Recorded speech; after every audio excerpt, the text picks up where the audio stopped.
Allahu Allahu Allahu Allah Allahu Allahu Allahu Allah Allahu Allahu Allahu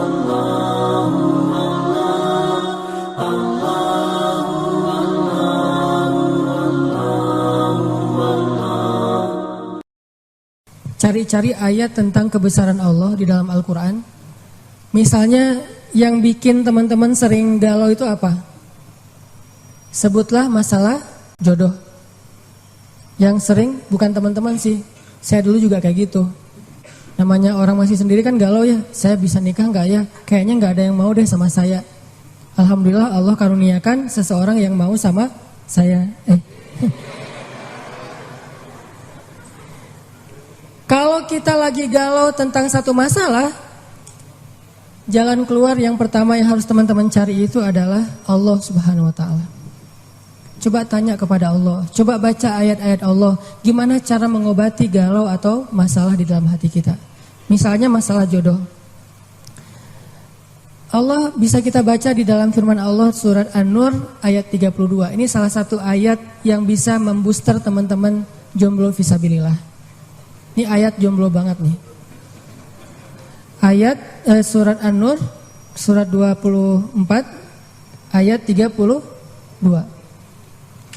Apa kata Allah di dalam ayat 32? Iyakunu fuqara yughnihimullahu min fadlih wallahu wasi'un alim. Nikahkanlah orang-orang yang masih sendiri di antara kalian, baik yang merdeka ataupun orang-orang yang budak. Kalau mereka fuqara, apa arti fuqara? Fakir, gak punya apa-apa. Yughnihimullahu min fadli. Allah yang akan mencukupkan mereka dari karunia-Nya. Dan Allah maha luas lagi maha mengetahui. Ini ayat booster banget. Datang ke rumah calon mertua, capture nih ayat nih. Capture dulu ya. Capture. Udah selesai capture, ditaruh paling depan. Jadi pas kita buka HP langsung ayat ini yang keluar gitu. Begitu ditanya kerjaannya apa, tunjukin nih ayat. Kan pertanyaan kedua pasti kerjaannya. Pertanyaan pertama siapa namanya, kedua kerja di mana. Siapa namanya, misalnya sebut nama kita, sebutlah Budi gitu. Oh iya, kerja di mana, masih kuliah atau udah kerja? Udah selesai kuliah Pak. Kerjanya? Pak, ini. Apa ini? Kalau mereka fakir, Allah yang akan mengayakan mereka. Hah? Ngeri juga udah pakai ayat ya. Dan Allah maha luas lagi maha mengetahui Pak. Itu juga saya dengarnya dari Ustadz gitu ya. Oh benar juga nih ayat ya. Terus gimana anak saya dikasih makan apa? Allah yang kasih makan bukan saya. Anak bapak dan saya, bapak semua kita nih pemakan rezeki bukan pemberi rezeki. Gak ada satupun kan di antara kita pemberi rezeki. Semua kita ini pemakan rezeki, pemberi rezekinya Allah. Dan ini ayat modal saya banget untuk nembak si dia. Kan saya dulu nikahnya nikah ngutang, maharnya aja ngutang ke sebelah. Tapi bilang ngutangnya jangan pas awal, nanti aja kalau udah deal baru ngutang. Udah setuju nih, kita nikah ujung-ujungnya, boleh utang dulu.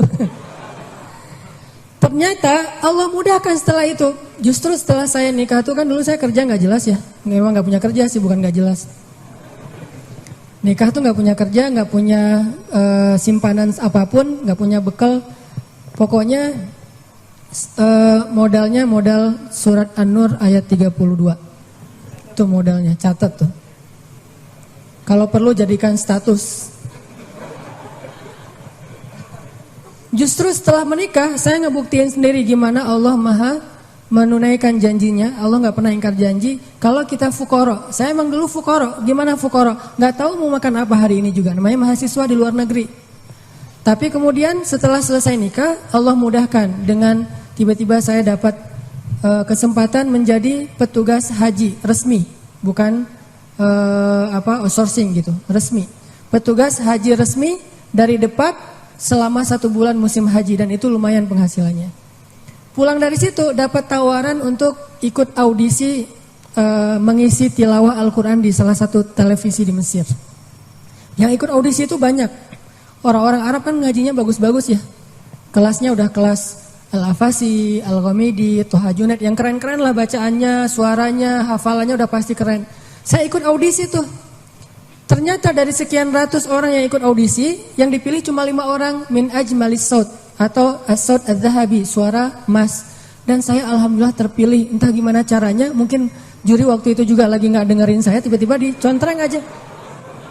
Terpilih di antara 5 orang dari berapa ratus orang yang ikut audisi. Terpilih. Lalu dari 5 orang itu diseleksi lagi untuk ngambil 20 episode sekaligus. Yang lain cuma satu episode. 20 episode siapa? Ternyata saya juga dapat dari 5 orang itu dipilih satu-satunya yang ngambil 20 episode di televisi. Alhamdulillah. Akhirnya ngerekaman, recording di TV, udah selesai gitu, nggak kerja selama 6 bulan.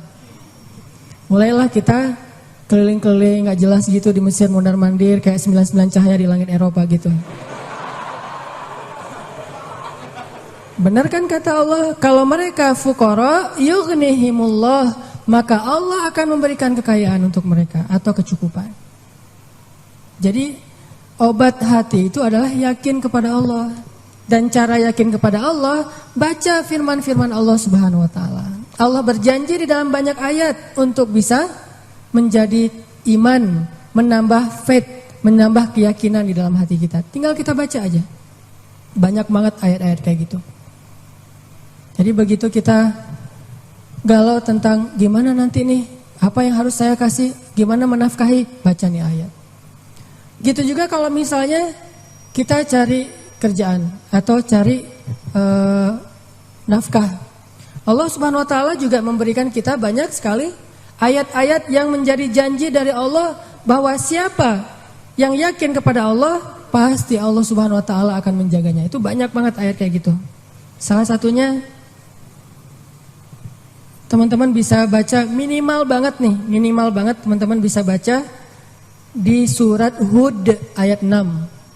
Coba baca surat Hud, surat 11 ayat 6. Ini juga ayat untuk ngecas iman kita.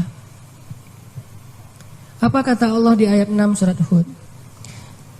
Bismillahirrahmanirrahim. Wa ma min dabbatin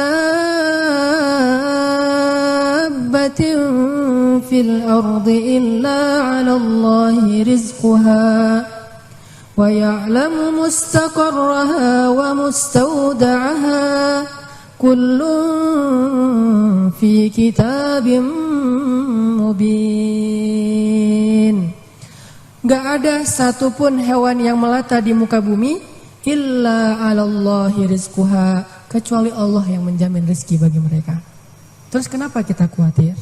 Kenapa kita galau? Kan Allah yang menjamin, dan jaminan Allah itu sebaik-baik jaminan. Dijamin oleh perusahaan asuransi atau finance, itu aja kita udah yakin gimana dijamin oleh Allah Subhanahu wa taala. Kayak ada orang yang ngambil asuransi kesehatan, dia nggak khawatir dengan sakit. Ada orang yang mengambil asuransi kendaraan, dia nggak khawatir kelecet atau terjadi kecelakaan, dirampok atau dicuri kendaraannya. Ada yang total loss only misalnya atau all risk. Dia nggak khawatir, kenapa? Ada yang menjamin. Ada orang yang mengambil asuransi pendidikan, dia nggak khawatir dengan harga pendidikan yang semakin mahal karena ada jaminan. Kalau kita masih sering ragu dan sering khawatir dengan hidup kita, berarti kita nggak yakin dengan jaminan Allah Subhanahu wa taala.